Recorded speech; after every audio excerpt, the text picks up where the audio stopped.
talk about that on Thursday night. So, all right, here we go. Well, welcome back, friends. We are so glad to be with you one final time with the wonderful Reverend Dr. Joanne Marie Terrell, who we love, and I hope that each week you've enjoyed it as much as Pastor and Tim and I have. It has been a highlight, really, of my year, just getting to listen to Dr. Terrell talk about the passion, but also to walk through each day with us. And so the week started on Palm Sunday, and we've walked through Monday, Tuesday, Wednesday, Thursday, Friday. We've talked about the cross. We've talked a lot about the blood and the power in the blood. And now we need to think about what to do with Holy Saturday. What do we do with Jesus? We know that Sunday's coming. We know Easter Sunday is coming, but what exactly is going on Holy Saturday? What do we do with Jesus? Where did he go? What did he do? When we look at our scriptures, there isn't much to be found on this subject in our canonical gospels and scriptures, but in the Apocrypha, there's a little bit to be found, and we'll talk about that tonight. But Dr. Terrell, as we think about Holy Saturday and Easter Vigil and all these things and what it represents in the Christian tradition, why don't you give us your take? Give us your Dr. Terrell's theological take. Trademark pending. What do you see on Holy Saturday? What thoughts come to mind? What can speak to us about what is called Holy Saturday? I think the whole Easter holiday for me is, the punctuation really is Easter Saturday for me, because I take it as a day of absolute quiet for me, so I can hear from the Spirit of God what it is that I need to bring to the resurrected me, as I fully anticipate resurrection. And what do I need to bring to the resurrected me to move forward past Easter? Easter is the beginning of the year, but Holy Saturday is the day I listen. It's the day I listen. And though there isn't much in scripture, there's a line, and I forget where it is, but it says that Jesus, when he descended into hell, he led captivity captive and gave gifts to men and women. There's the idea that he went into hell, he descended into hell. That's part of the Apostles' Creed.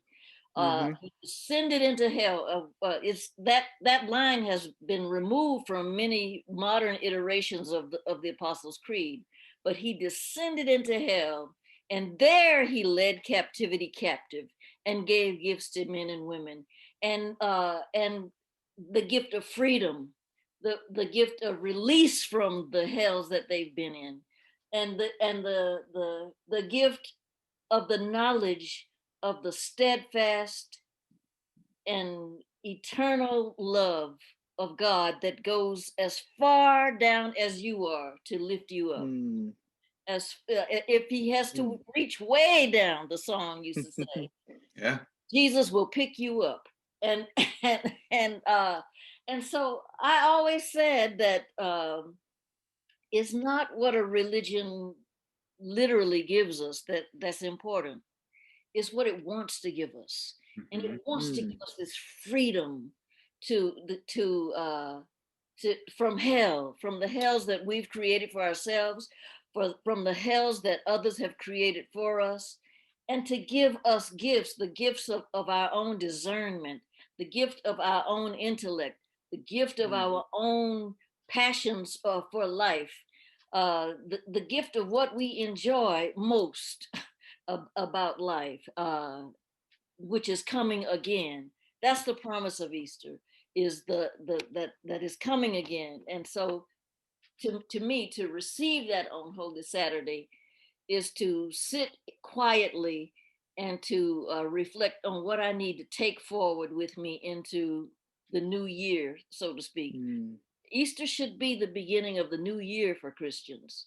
Not Christmas, but Easter should be the beginning of the new year, because we have been given a new lease on life, and this is so uniquely and wonderfully Christian.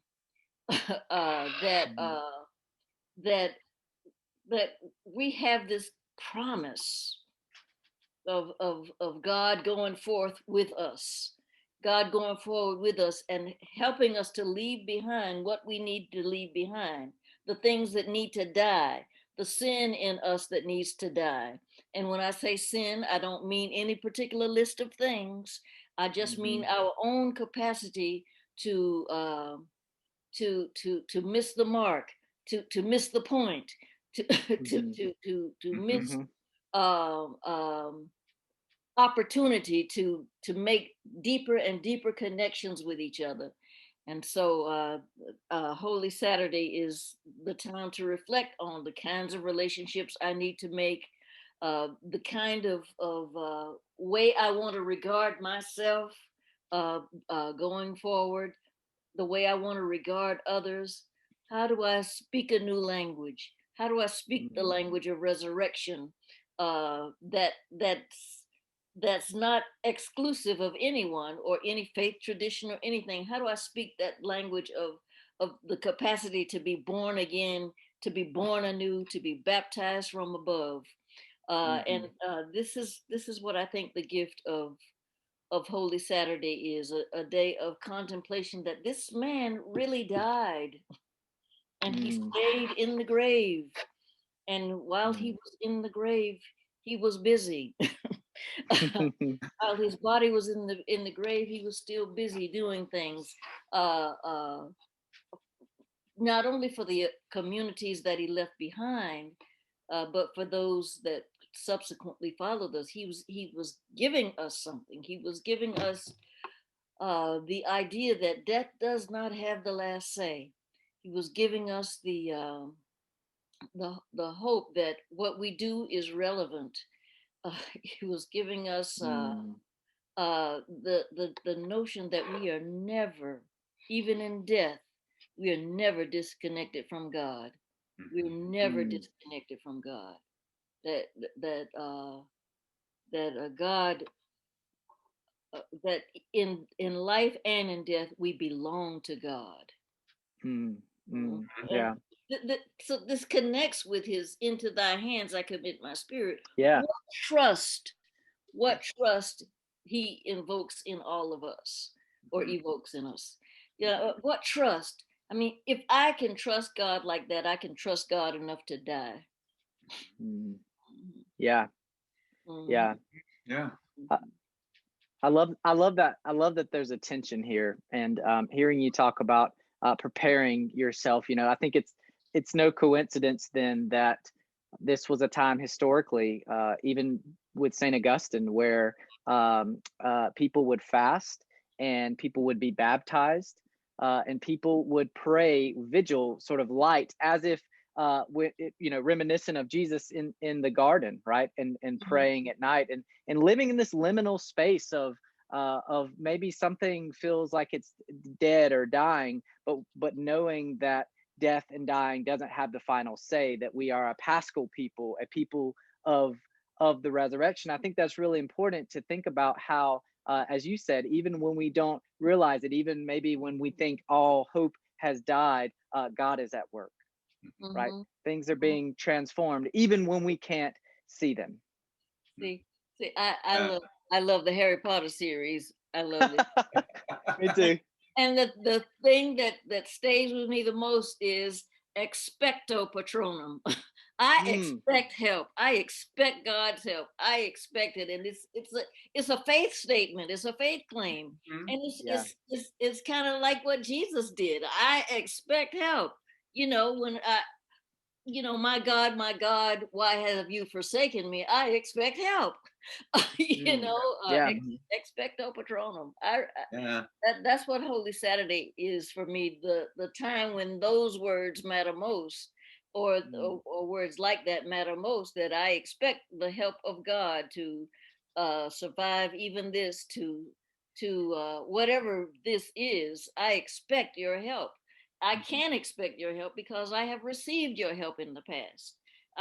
Faith and memory going together. Yeah, you got to remember in order to exercise that faith. And I think that Jesus remembering God on the cross, Jesus calling God to task on the cross. All of that is part of the believer's prerogative, I think, to expect the help of God. Mm-hmm. I'm always fascinated.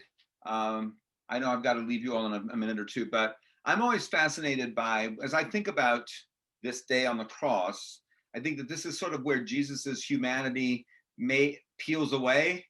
And, you know, so the Jesus part kind of goes away, but the Christ part surges. And I'm thinking about how that the resurrection for me, I'm like you, Holy Saturday is a quiet day, but I'm always like, this is also where I reclaim on Easter. It's not just Jesus is risen, hooray, hooray, hooray, and death is conquered. That's way too abstract for me. What I see happening is this is the triumphant Christ that's happening, right? This is the Christus Victorious to a certain extent, right? And I can know that the same way that God took on human flesh, I have taken on the nature of God, right?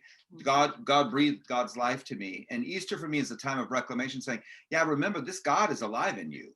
This is your resurrection is dependent on recognition that that God's divine nature is as much alive in me as it was in Jesus, as it is in Dr. Terrell and Shea. And so that resurrection thing should not really be about, Jesus should not be so objectified as a one-off. It is, our resurrection happens the minute we say, this spirit is alive in me. Mm-hmm. You know, I have accepted the God in me the same way that Jesus the man accepted the God in him. And I think that's a... Yes. And we keep that spirit alive by every time we're challenged, we claim victory. Mm-hmm. Yeah. Mm-hmm. We just claim victory, that the powers have been vanquished. Yes. You know, even if I can't see victory right away, it's definitely coming. Mm-hmm. Either it's going to be victory in terms of a lesson, it's going to be victory in terms of a complete routing by the Spirit, it's going to be victory, but however it comes, it's going to be victory. And I'm really grateful for that. That's a power to live. That's a power to hope. That's you know, that's more than just words and rhetoric. It's really power. Yeah. That gets you up out of your sick bed. It's really power that you know, helps you to meet your financial obligations, or it's really power that that helps you do anything, survive anything. So and I know, because I've survived so many things in life, I know what and I know God has been with me through everything I have ever experienced. And never have I ever felt abandoned by God. And you can choose to feel abandoned by God. Certainly that's the case. But I have never personally felt abandoned by God. I have felt abandoned by people. I like to place the onus of responsibility on whoever it belongs. But God has been with me, and I just, you know, even when I was at my worst, you know, when I just gave up, and God sat in the room with me without judging me. That's right. Sat in the room without judging me and without compelling me to think differently, but helping me to see I'm alive.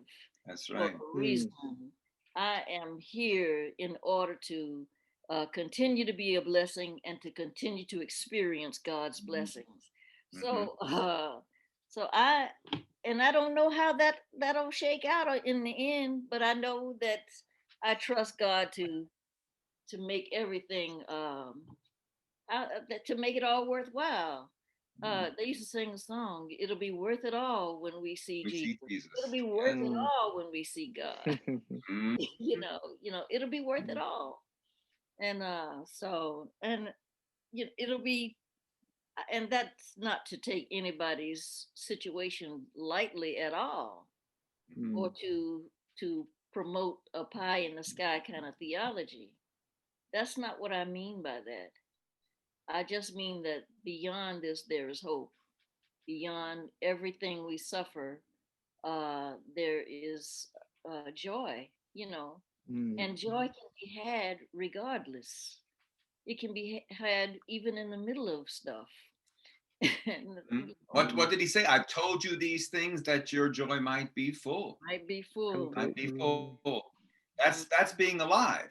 You know, there's that great Sondheim song about being alive, right? About, you know, Mhm. just being alive. mhm, I think we ought to sing that on Easter Sunday, actually, because it just kind of reminds us what all we've been lifted out of, right? yeah, Mm. yeah. I mean, and we're alive in the midst of so much death, Oh, Mhm. unnecessary death, Mm. un, un. not just physical death, but just soul death, you know, soul death. Just people who have given up, who've let their soul stop breathing, I mean, you know. yeah, yeah. Yeah. That too, but I mean this physical death that so Physical many death. people have been subjected to Oh, for COVID, and yeah. through no fault of their own, through Hmm. COVID, Yeah. through mass murders. Mhm. There have been so many mass shootings in this country that it's Mhm. it's it. I don't want to seem like I'm tacitly giving any kind of consent to that uh, by saying that resurrection is coming. I don't mean that at all. I mean that Mm. that grieves God as much as Jesus's death Mm, grieves God and grieves it should grieve all of us. yeah. And I'm just so but we have to, even though in the midst of death, we're in the midst of death, we still are in life. Yes. When we have life and we have an incentive then to Hmm. try to make evident what is uh, God's purposes for all of us as people trying to be in relationship with each other. Hmm. Mm. Yeah, I'm thinking of the Easter Eve vigil. I'm thinking about how it's dark, and all that really can be found is a little light. Um, Hmm. Holding on to just a little bit of light in what feels like final death, and what feels like I'm thinking of the followers of Jesus. Those that felt like their hope was gone, that they Hmm. were surrounded by no future. And yet, as we read, we've been in the Gospel of Mark with Borg and Crossan, and Mark is my favorite gospel. It's also my favorite into a gospel because I don't want to get too far ahead into Easter. But we know that the story tells us that the women, just after sunrise, right, just after darkness breaks, they go to the tomb, and Jesus isn't there. Uh, as the song says, he got up. Hmm. But I love that it ends with them trembling and bewildered. It says they fled and they said nothing to no one because they were afraid. And I just think there's something wonderfully disorienting about resurrection, Yes. right? About life over death. It's a mystery and it's terrifying. Mm-hmm. Hmm. I've refused to watch some of these shows that are premised on the idea of resurrection. I've just refused to watch them because I don't know how I would feel if the people that I've loved suddenly got up out of the ground and started being in my life again. I don't even know how. Yeah. Yeah. Yeah. Yeah. So I just because I mean, and it it commodifies the message, I think, and it's not a message that really is amenable to commodification. I don't think, Hmm. because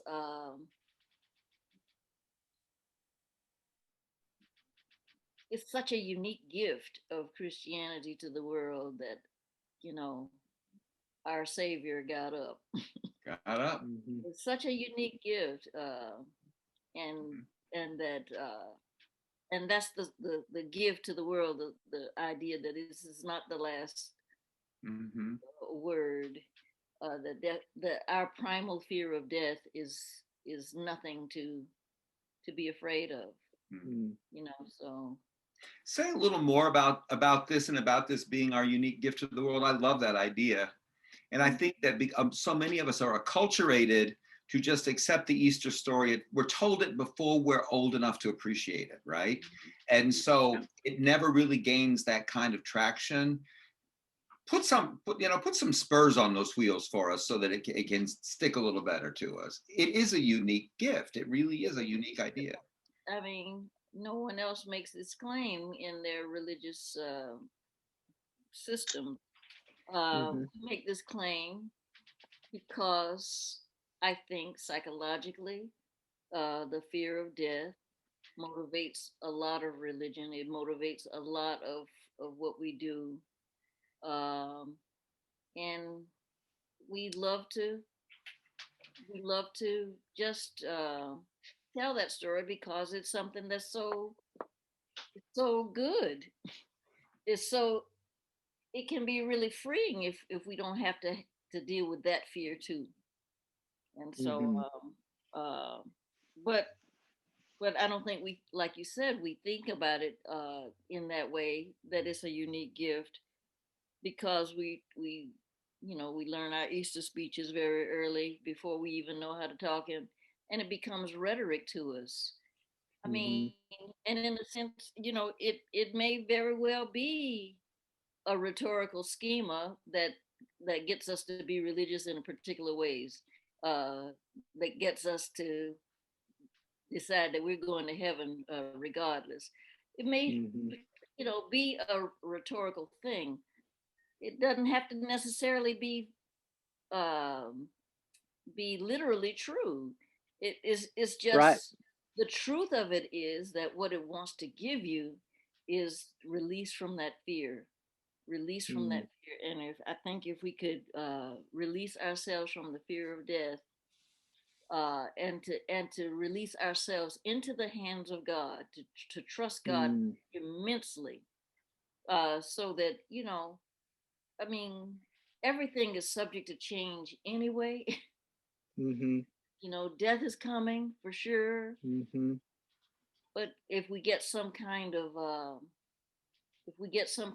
assurance that regardless of what happens, we'll be with God. Regardless. Yes. Yeah. And I don't care what that looks like. I don't care about streets paved with gold. I don't need a mansion. I don't need any of that. I just need, I could just be part of the waves, in the movement of the waves. But I'll have given myself to the good, and I will, if I have to come back, I'll come back, part of the good, if I have to come back. Yeah, I'm happy to be. Go ahead. That's uniquely Christian. I mean, there are other certainly eschatological views about how it will be on the other side of life, but that one is uniquely Christian. That resurrection is our lot. That's our lot in life. We'll receive. Had a conversation a few weeks ago with a family member who told me that that she worried about her loved one's eternity.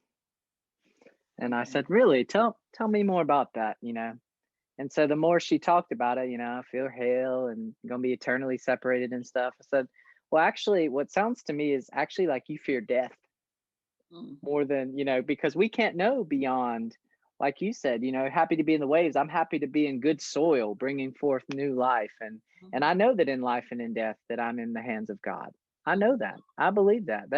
There, that's a transrational, embodied truth that I know. But to fear death, no. I mean, there's a reason in Corinthians it says, "Oh, death, where's your sting?" It's only when we are free of that fear that we can really live into life eternal, which is not just a quantity, but it's a quality of life.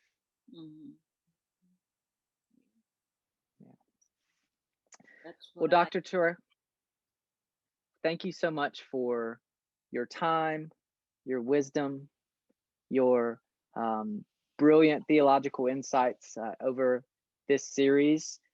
This is a good book, but there's nothing better than getting to sit and listen to you talk about your personal experiences, your theology, your convictions, your vision for the world. And you have helped for me, and I know and I can speak for Pastor Tim and many of the gatherers.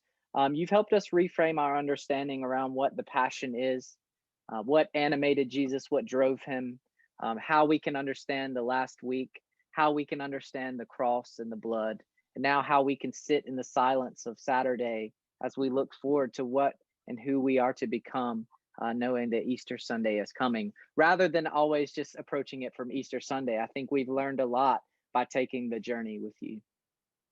Thank you very much. It's been a pleasure.